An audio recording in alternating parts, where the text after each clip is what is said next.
பூங்காற்று திரும்பவும் அடுத்த வர எபிசோடில் பார்த்தீங்கன்னா எக்ஸ்போக்கு போன ஆனந்தியும் குமரனும் நல்லாவே என்ஜாய் பண்ணிட்டு இருக்காங்க. ஒருத்தர் மனசை விட்டு நல்லா பேசிக்கிறாங்க. அவங்க பார்த்தீங்க அப்படின்னா இந்த மாதிரி வந்து குறி சொல்கிறவங்கள பார்த்து கையை காமிச்சு குறி வந்து கேட்குறாங்க. அப்போ வந்து ஆனந்தியை பற்றி எல்லாமே சொல்கிறாங்க.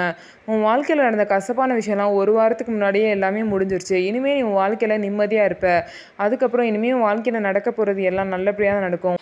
உனக்கானவே வந்து உன் பக்கத்தில் தான் இருப்பான். நீ அவனை எப்படியாவது தேடி கண்டுபிடிச்சி நீ தான் கல்யாணம் பண்ணிக்கணும் அப்படின்னா சொல்லிட்டு பார்த்தீங்கன்னா ஆனந்தி கிட்ட சொல்லுவாங்க. அதே மாதிரி பார்த்தீங்க அப்படின்னா குமரனும் பார்ப்பாங்க. குமரன் பார்க்குறப்ப அவங்களோட ஃபேமிலி டீட்டெயில்ஸு குலதெய்வம் எல்லாத்தையுமே அந்த அம்மா கரெக்டாக சொல்லிடுவாங்க. குமரன் கிட்ட என்ன சொல்லுவாங்க அப்படின்னா, உன் தங்கச்சி வாழ்க்கையை நினச்சி நீ இன்னும் உன் வாழ்க்கையை பார்க்காம இருக்க.